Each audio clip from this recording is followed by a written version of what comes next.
I had a purpose before everybody had an opinion.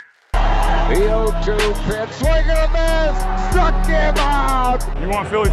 Chase Utley, you are the man. You come out backyard and you try to start something, you always get your butt kicked. The prayers have been answered.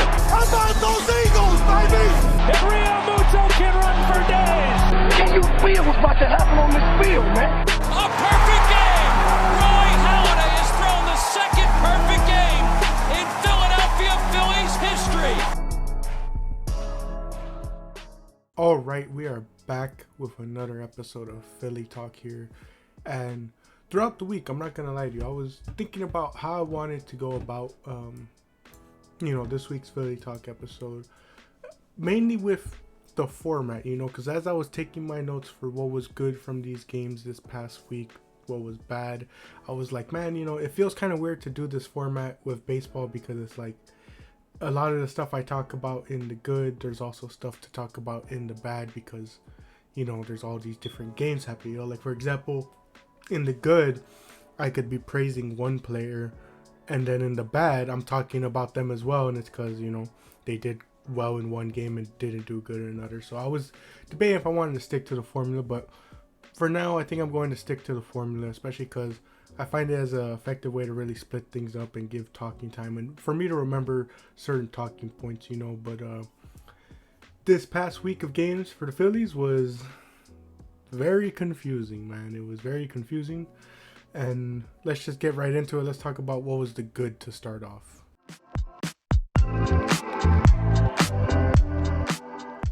So starting off, I just want to mention I didn't get to watch the two St. Louis games. We covered one of them. I didn't get to watch the last two. Ended up doing some other stuff for the first game, and then the second game, I think it was an early game, so I wasn't able to catch it because I was busy doing stuff, and also I don't know what's going on with the MLB app this season, but it's not letting me know when these games are starting. There was an issue with the Pittsburgh series too, where it was like I wasn't getting notified when games were starting. But so I didn't get to watch those games, but checking back in on them, when I was doing my research for Philly Talk this week. Sorry, I'm completely forgetting that this is the good section, so I can't go into stuff, but the last game, we won it. We won that series, thankfully. Aaron Nola gave us a pretty good start in that game. 6 innings, only 2 earned runs. Didn't have as many strikeouts. The 2 runs come on home runs, but they're solo shots. That's what you're glad for. Again, didn't get too many strikeouts, but also, that's a pretty good start from your starter. Only 2 earned runs in 6 innings. Nola did pretty good. Bullpen did pretty good in this game. Matt Strom, held it down. Soto let up 1 run, but other than that, he was doing pretty good. Sir Anthony Dominguez only let up a hit, and then Jeff Hoffman came in for the save. Hitting wise, they did pretty good. Alec Boehm had an RBI in this game. Brandon Marsh had an RBI. Nick Castellanos had an RBI. But from there, we move on to the Pittsburgh series, and this is what I really mean about just this past week of games being really just confusing, but we're going to start off with the good and focus on the good for now. Game 1 against Pittsburgh, Alec Boehm got it started with a home run in that game. It was good to see him get that home run. Another thing I liked from this game was Marsh being moved up, and I kind of like that experimenting with the lineup, where it's like, hey, Marsh has been doing really good at the bottom of this lineup. Let's move him up. Let's switch him with Stott, and let's see how he performs there. Is he still performing as well? Is he not doing as well? Is he benefiting from being lower in the lineup because he sees more guys getting pitches and thus it helps him, or is moving him up going to be better for us, So I just like that ability to experiment with that. But, we'll get into more about that in the bad, but I like the fact that they were experimenting with that. Ranger goes 6 scoreless with 8 Ks. That was really good. Rangers just been doing really well for us so far. I mean, that one was just really good. It was a good decisive win. So far on the season, I'm trying to check his stats. 2.65 ERA. So far hasn't got a loss, He's been doing pretty good. He's only let up 2 home runs. He's only walked 3 guys. He's got 19 strikeouts on the season so far. Really good game from Ranger. And then after that, Brandon Marsh gets another home run. And you're just asking yourself, is he the best player on this team offensively at this point? Like, this guy has been really stepping it up. Super happy to see the improvement, for a long time. That on this channel, especially, that my dad and I are big fans of Brandon Marsh, and we're glad to see him doing really well. So as I was mentioning about praising the player in the good, and then we're going to talk about him in the bad later. Funny enough, in the first Pittsburgh game, Marte, Junior Marte was actually looking really impressive, and I've been decently impressed with his starts so far, or not starts, but like when they bring him in. For a while, he was doing really good. Obviously we'll talk about it more, like I said, in the bad, because there was something that went on. But for the most part, it's like he's been doing pretty well in his outings. Like John Kruk has called him and Matt Strom, like everyday players. It seems like they're the two that are always coming out that bullpen almost every day to pitch. And in this game specifically, he only let up 1 hit. He got 3 strikeouts. Did that all on 23 pitches. He did pretty good in that game.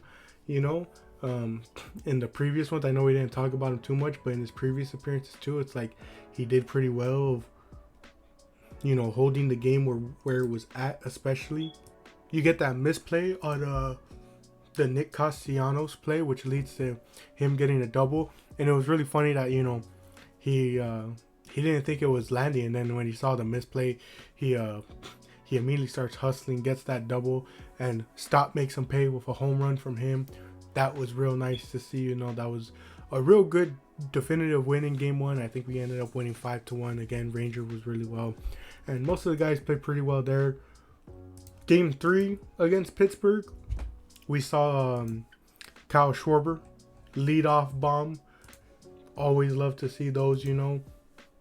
Kyle is he's been interesting this season. He's not hitting too many home runs, but he's getting a lot of those, like how I mentioned, like singles that where you're like, Kyle Schwarber, notable singles hitter. It's crazy, it's like, but at the same time, it's like you kind of appreciate that, like he's like shifting right. Like obviously you still want him to hit with that power and get those home runs, but like it's cool to see that like he's not swinging for the fences every time, at least, And in this game, he does get that leadoff home run, which is, what you love to see, from Kyle Schwarber a lot of times. This game, what else do I remember from this one?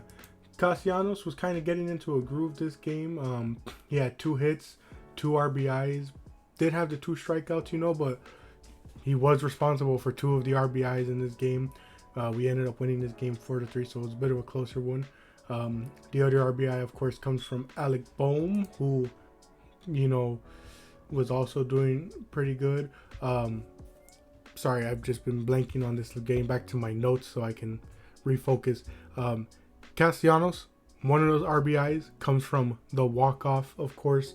That was real fun to see, and he even said in his post-game interview, he's like, I needed that, it's like he's been in such a slump, and, it was good to see that. Obviously, again, we'll talk about more in the bad, but, at least for this game 3 against Pittsburgh, that was real fun to see that walk-off happen. Getting to game 4, Project Kirkring is in full effect now. Ryan Kirkring recalled up after rehabbing in AAA. It's still early to tell. We still need to see a lot more from him, and, he needs to, work his way back from that injury, but, I'm glad to see him back.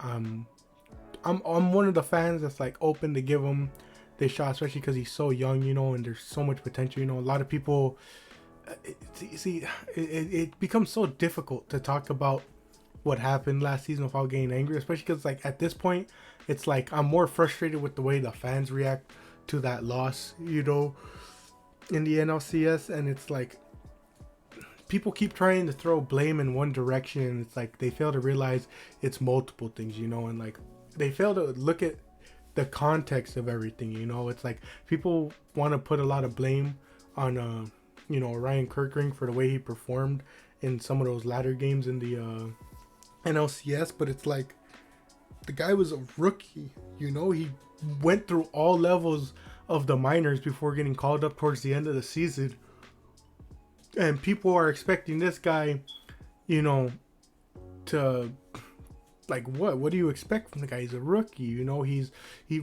again went through all levels, you know. It's like, first off, it's on Rob Thompson for putting him in those positions, you know.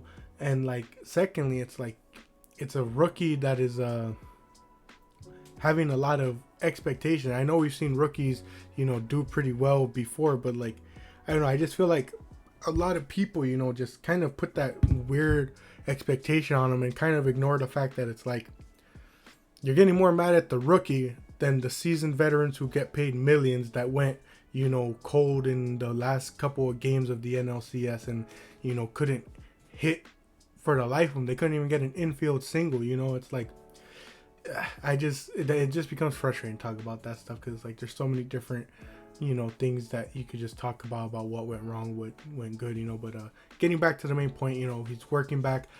I personally think he still needs to work on his pitch sequence, you know, but he's looking good so far, you know. By that I mean, you know, he needs to work on when he goes to certain pitches, what he uses to set up certain pitches, you know. Like, I don't know, it kind of seems weird to see him like throwing the slider like early in counts, you know. Like, I would think that's more of what you would do to finish him off after, you know, throwing more fastballs and all that. But, you know, again, he's looking good so far. Just hope they sort of work on that pitch sequencing for him. Getting to the first game of Colorado, other than the one home run that he lets up, Aaron Nola looked fantastic in this start. Again, you're going against Colorado, so it's kind of what you want to see and expect to see.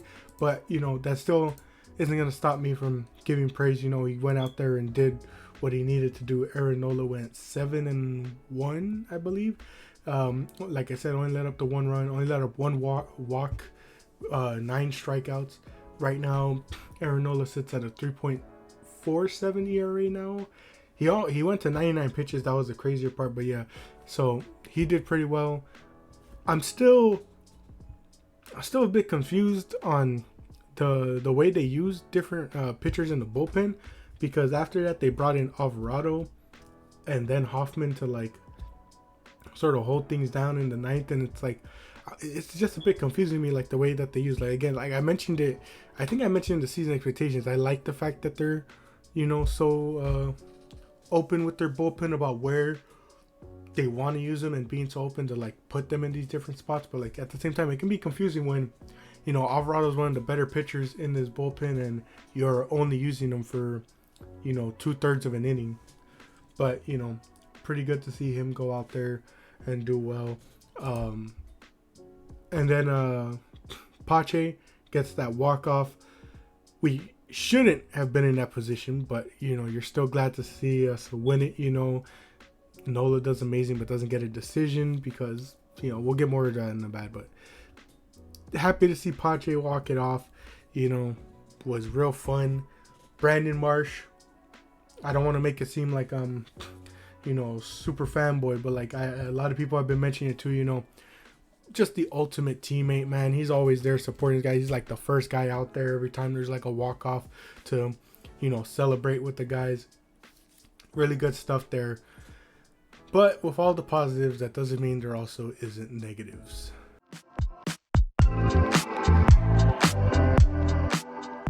So, getting into the bads, going back to that Cardinal series, Zach Wheeler, you know, he lets up 3 earned runs in that game, and, you know, it's not the best, but if you're telling me your starter's going to go out there and only let up 3 earned runs, on your best days, you'll take that because you're expecting your team to do more. You know, you're expecting them to give you more run support, you know, but, you know, Nothing came from that Phillies lineup in that day. Wheeler has another loss on his record. Getting to the first Pittsburgh game, although he won it, I believe it's how we started the game, or I forget what inning it was, but like we got back-to-back singles, and then we hit into a double play, and you're just asking yourself like, why does this keep happening? You know, just it's so repetitive, you know. Getting to the second game though, because that's where more of the bad and the negative started showing. It's like, as John Kruk said in Game 2 against Pittsburgh, this is the ugliest low-scoring game, and it truly was. There was just so much going wrong. I think this was the game where there was like a ton of wild pitches, I believe, and there was like a ton of like errors. Like this was the Friday game, I believe. Yeah, the second game. This was the one where they were in the City Connects, and what did you have? I think you had Merrifield misplaying a ball in left, I believe. What else was there? I think Trey Turner slipped, which led to a run scoring, and you know, you just don't want to see that. Let's talk about the fact that they were going against Bailey Falter and only put up 1 run against Bailey Falter, only got 4 hits against Bailey Falter. Just baffling, you know, just baffling that they couldn't do much.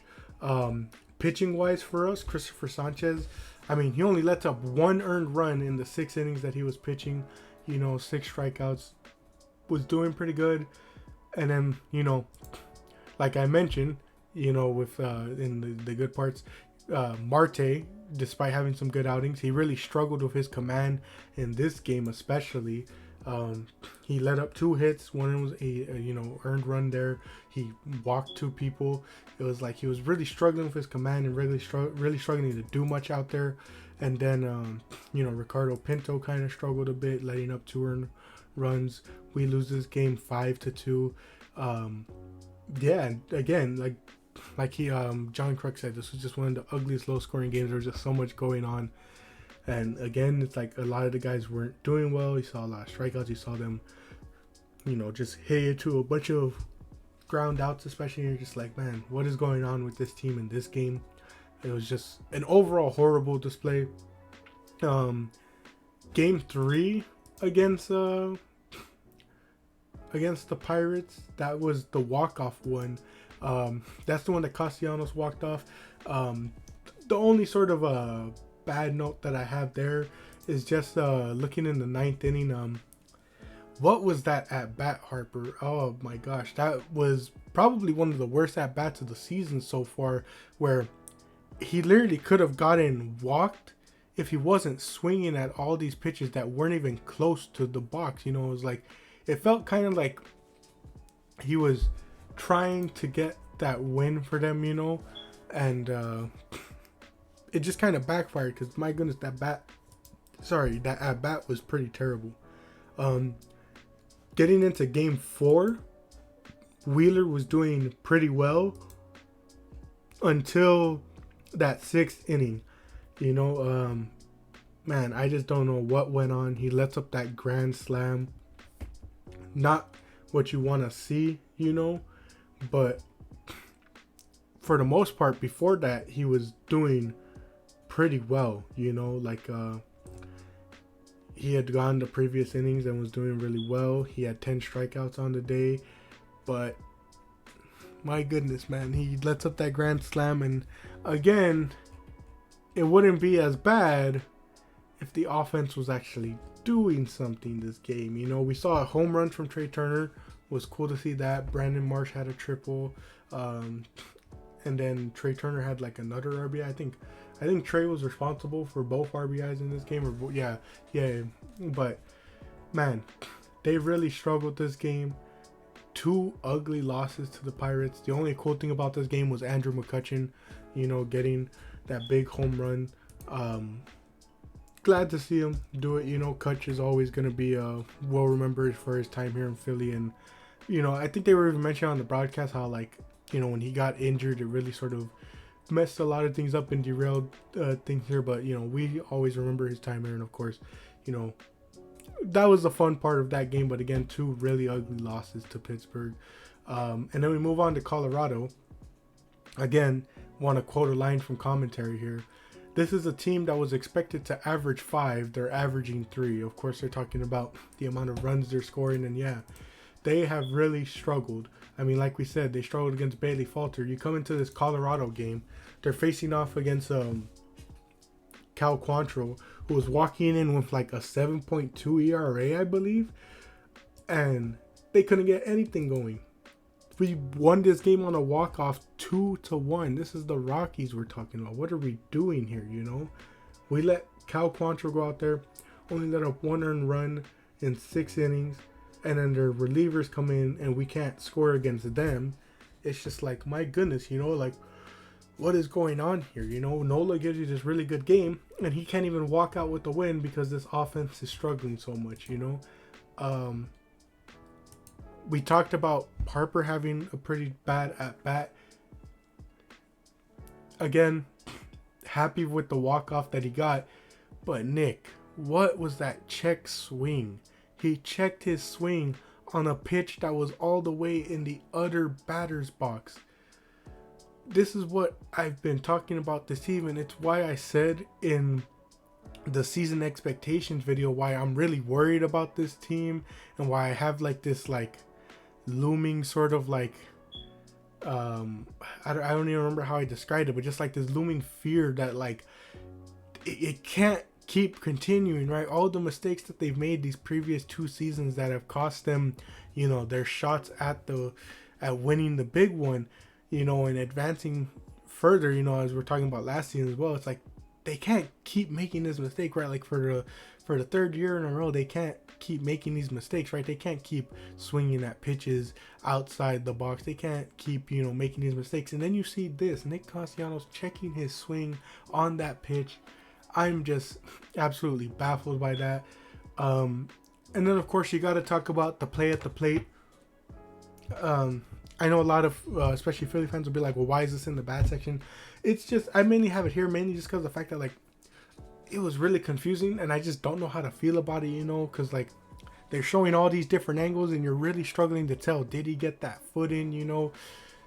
Real tough decision to make, you know. And then again, to finish off extra innings with the Rockies, it's just not what you want to see, man. Like, that's not what we want to see out of this team.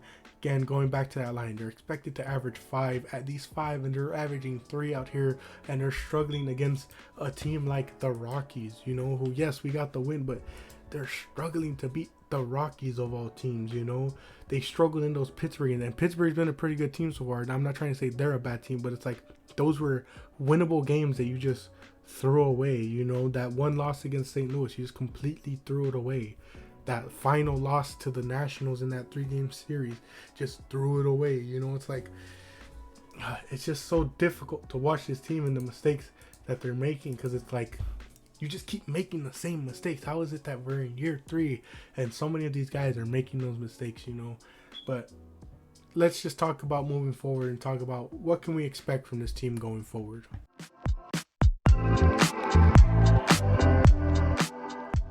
So, for, you know, going forward, moving forward, this section, I actually don't have any notes. Mainly because, again, it's sort of still that same thought process of like, it's too early to really say things, because, you know, we're still like only a couple games in the season. But another reason is also that I just don't know what can change with this team, you know. Like, I've seen people saying, let's mess around with this lineup, and funny enough, I was talking about them moving Marsh up and talking about all that. Today's lineup, Marsh has moved back to that 8th spot, but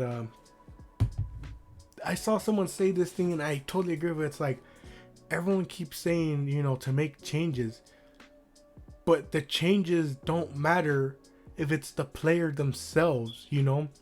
It doesn't matter where we put Bryce Harper in this lineup if he's struggling, you know. It doesn't matter where we put JT, Nick Castellanos, Rojas even, you know. It's like, it doesn't matter where we put these guys, because they're just going to continue those same struggles in different spots this time, you know. Like, we could make changes to the lineup if there was actually people consistently doing good, you know. And that's the big thing.